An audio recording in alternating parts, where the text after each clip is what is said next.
एक दूसरे की सहायता करते करते किस प्रकार एक दूसरे के हेल्थ के बारे में जागरूक करके उसके स्वास्थ्य के साथ साथ अपने जीवन को कैसे सुधार सकता है, उसके बारे में आप लोगों को बताया जाएगा। सबसे पहले तो एस्लीपेस वेलनेस संस्था का नाम है 9 नवंबर 2014 को इसकी शुरुआत हुई थी। इसका हेड ऑफिस द्वारका सेक्टर 17 के अंदर है, जो आप लोगों को दिखाई दे रहा है। इसके एमडी डॉक्टर संजीव कुमार जी, जो डॉक्टर ऑफ फिलोसफी के नाम से जाने जाते हैं, उनको गवर्नर के द्वारा उनको उपाधि मानद उपाधि दी गई थी।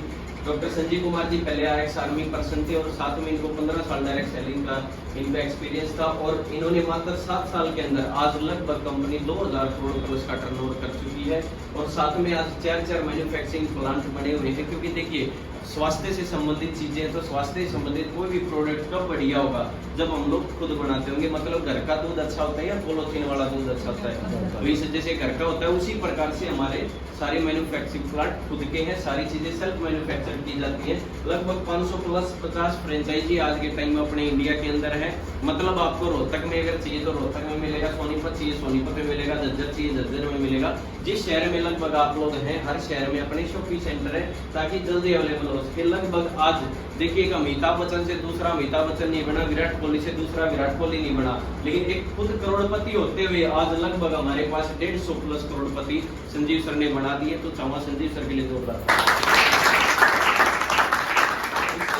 आज अगर आप गूगल पे डाल के देखेंगे भारत की सबसे फास्टेस्ट ग्रोइंग कंपनी कौन सी, तो आपको एस्लीपेस वेलनेस दिखाई देगी।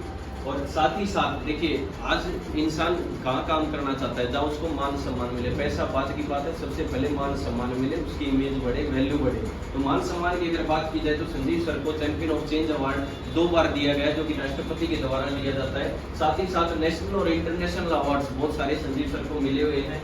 उसके साथ अब बात आती है हेल्थ की। अब हर इंसान सोच रहा है कि भाई हम लोग डॉक्टर हैं या नहीं है। देखिए, क्लियर कर देता हूँ पहले ही, यहाँ पे कोई डॉक्टर नहीं है, लेकिन यहाँ पे डॉक्टर्स के द्वारा सारी चीजें बनाई जाती हैं, साइंटिस्ट के द्वारा सारी चीजें बनाई जाती हैं। भारत के अंदर जितने भी सबसे बेहतरीन अपने एशिया के यूरोपिक्स लैब के द्वारा सारे लैब सर्टिफाइड होके आते हैं। और साथ ही साथ अपने भारत का आयुष मंत्रालय जिसको जो सर्टिफाइड करता है कि ये चीजें खाने योग्य हैं या नहीं है, बेस्ट क्वालिटी है या नहीं है, तो बेस्ट क्वालिटी का अपने सभी को वो चीजें मार्का लग के हमारे पास सारे प्रोडक्ट्स आते हैं। इसलिए 2 प्रकार की बीमारियां होती हैं। एक प्रकार की बीमारी होती है जो सिर्फ डॉक्टर ही ठीक कर सकता है, जैसे जो बैक्टीरिया फंगस वगैरह से हो जाती है, या पुरानी जो समस्याएं थी, या चीर फाड़ ऑपरेशन करना, वो सिर्फ एक डॉक्टर कर सकता है। लेकिन दूसरी चीज होती है लाइफस्टाइल डिजीज, जो हमारे खान पान की वजह से, वातावरण की वजह से जो चीजें होती हैं, जैसे सर्दी खांसी जुकाम बुखार। आज के टाइम में कोरोना क्या है, जुकाम बुखार सर्दी खांसी यही चीज तो है, लेकिन उससे भी आदमी मर रहे हैं। तो जो पहले चीर फाड़ अलग चीज है, लेकिन लाइफस्टाइल डिजीज से जो लोग आज मर रहे हैं वो संख्या कहीं ना कहीं वो दूसरी बीमारियों से ज्यादा आज के समय में उनके ऊपर हम लोग काम करते हैं। अब पहले के जमाने में आप देखते थे लोग लंबा जीते थे, क्यों जीते थे, और स्वस्थ जीते थे पूरा जीवन। उनका लास्ट के 10 साल मुश्किल से बीमारी के होते थे। रीजन उनका अच्छा खान पान, उनका समय से खाना, साथ ही साथ उनके योग प्राणायाम। लेकिन आज के समय में लोग जीते तो हैं 70, 80, 90 साल, लेकिन शुरू के 10 साल अगर उसके बिना दवाई के निकल जाए तो वो बहुत बड़ी बात होती है। नहीं तो बच्चा पैदा होते ही उसको टीके इंजेक्शन दवाइयां देनी शुरू हो जाती है, पैदा होने से पहले ही बीमारियां शुरू हो जाती है। तो उन चीजों पे कैसे काबू पा सकते हैं, उन चीजों पहले की जो समस्याएं थी, मलेरिया, टाइफाइड, अपना स्मॉल पॉक्स हो गया, प्लेग हो गया, चिकन पॉक्स हो गया, ये सब चीजें गाँव के गाँव खाली हो जाते थे। लेकिन आज इन सब चीजों मेडिकल साइंस ने काबू पा लिया है, बहुत बहुत धन्यवाद मेडिकल साइंस का। लेकिन आज कहीं ना कहीं हमारे डॉक्टर पीछे क्यों रह गए हैं? अस्थमा, डायबिटीज, स्ट्रोक, कैंसर, इन सब चीजों, आर्थराइटिस, ओबेसिटी के अंदर रीजन है हमारा खान पान। जब तक हम लोग अपना खान पान नहीं सुधारेंगे तब तक दिक्कत बढ़ती रहेगी। और साथ ही साथ हमारे शरीर में जो दवाइयां हम लोग लेते हैं, उन दवाइयों से कहीं ना कहीं वो असर करना बंद करते जा रहे हैं। अब समस्याएं कौन सी होती है लाइफस्टाइल डिजीज? सबसे पहले होता है कार्डियोवास्कुलर, मतलब आपके बीपी हाई, लो, कोलेस्ट्रॉल बढ़ जाना, अटैक आ जाना। आज के टाइम में आप देखना, लगभग सबसे पहले तो भगवान का शुक्रिया अदा है कि हम लोग हर रोज नई हमारी आंखें खुल जाती, क्योंकि लगभग 2.5 लाख लोग ऐसे होते हैं डेली जो रात को सोते तो है लेकिन सुबह आंख नहीं खुलती, और रीजन है हमारा कार्डियोवास्कुलर डिजीज। उसके बाद आती है डायबिटीज। आज हर घर में 4 में से 1 इंसान को डायबिटीज हो गई अपने इंडिया के अंदर। उसके बाद आता है अपना आर्थराइटिस, ओबेसिटी। आज हर घर में मोटापे के शिकार है लोग। आज हाइपरटेंशन की समस्या लोगों को है। कहीं ना कहीं लोगों ने आज के टाइम पे एकेडमी चलानी पड़ रही है जिससे हाइपरटेंशन ठीक हो सके। ब्रेन वॉश हो सके। साथ ही साथ कैंसर की समस्या, ऑस्टियोपोरोसिस की समस्या और एलर्जी की समस्या है। आज हम हल्का सा किसी दूसरा कपड़ा यूज कर लेते हैं, दूसरा टॉवल यूज कर लेते हैं तो हमें एलर्जी हो जाती है। वो सब कुछ नहीं है, हमारा इम्यून सिस्टम इतना वीक हो चुका है, इतना कमजोर हो चुका है। नहीं तो सर्दी खांसी जुकाम पहले भी थे, उस टाइम पे कोई मरता नहीं था, लेकिन आज इंसान उसे क्यों मरा? क्योंकि हमारा इम्यून सिस्टम वीक हो गया है। क्यों? हमें खाना क्या चाहिए? विटामिन, मिनरल, फाइबर, प्रोटीन, और हम खा रहे हैं चाउमीन, पिज्जा, बर्गर वगैरह, मैगी वगैरह। इन चीजों से हमारा इम्यून सिस्टम वीक हो रहा है। साथ ही साथ हमारे खेतों के अंदर हम लोग छिड़काव करते हैं। जिस टाइम भारत देश आजाद हुआ उस समय पे जनसंख्या कम थी, जमीन हमारे पास खूब थी, तो वहाँ पे पेस्टिसाइड का यूज नहीं होता था। लेकिन आज किसान भाई क्यों करते हैं? रीजन जनसंख्या बढ़ चुकी है और जमीन घट रही है, तो उत्पादन बेहतर करने के लिए उनको मजबूरी बस ये चीज करनी पड़ रही है। लेकिन कहीं ना कहीं आप सोच के देखिए कि आज भी बहुत सारे लोग ऐसे होंगे जो इस चीज से जागरूक नहीं है कि वो अनाज को धो के पीसते हो।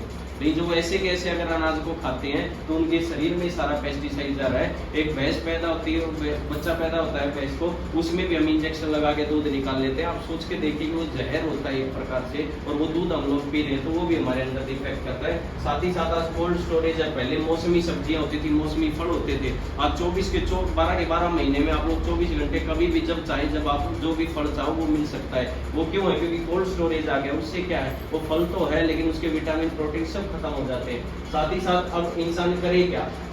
ये सारी समस्याएं तो हैं। तो इसमें पहली चीज क्या कि आप अगर अपने घर की मसालदानी ठीक कर लेंगे, हो सकता है आपकी बहुत सारी पेट की समस्याएं ठीक हो सके। आप सुबह उठते ही गर्म पानी पी लेंगे तो भी बहुत सारी समस्याओं से बच सकते हैं। आप सूर्योदय से पहले उठे और आप लोग बाहर सैर सपाटा करके आए, एक्सरसाइज करके आए, तो आप बहुत सारी बीमारियों से बच सकते हैं। शाम को सूर्यास्त से पहले अगर आप खाना खा ले और उसके बाद टहल के आ जाए तो भी आप बहुत सारी समस्याओं से बच सकते हैं। लेकिन रीजन क्या है? आज जो समस्याएं हो चुकी है जिसको, वो कैसे ठीक हो सकता है? उसके लिए पहला, जब भी हमें कोई समस्या होती है हम कहाँ जाते हैं? डॉक्टर के पास। लेकिन आज ये कहते हुए मुझे बिल्कुल भी दिक्कत नहीं होगी, क्योंकि आज के टाइम में लगभग 90% डॉक्टर आज के टाइम में मुफ्तों तक से पैसा लिया जाता है। बहुत सारे हमारे साथी यहाँ पे ऐसे बैठे होंगे जिनको हल्का सा जुकाम हुआ था, लेकिन उसको एडमिट करके उससे 2000, 5000, 10,000, 20,000 ले लिया होगा। बहुत सारे लोग ऐसे होंगे जिनको थोड़ी सी समस्या थी और 50,000, 1 लाख का बिल उसका बना दिया होगा। तो उसके बाद दूसरी चीज, आज के टाइम में अपोलो फोर्टिस जैसे हॉस्पिटल्स के अंदर आप सभी देख रहे हैं किडनी के रैकेट पकड़े जाते हैं, कई ऑर्गन्स बेचे जा रहे हैं। तो इंसान अब कहाँ विश्वास करेगा? वो विश्वास कहाँ पे कर सकता है? आयुर्वेद पे, जो कि 5,000 साल पुरानी पद्धति है, जिसको 5वां वेद माना गया है। उसके अनुरूप हमारे रामायण महाभारत के काल से उपचार होते आ रहे हैं, लोग ठीक होते जा रहे हैं। हर घर में आयुर्वेद था। जैसे ही घरों से आयुर्वेद बाहर निकला, रीजन क्या था? रीजन था जो आयुर्वेद अपनाता था वो चूर्ण के फॉर्म में आता था, लेकिन चूर्ण से हमारे पास शरीर के अंदर आराम जल्दी नहीं होता था, लेट होता था।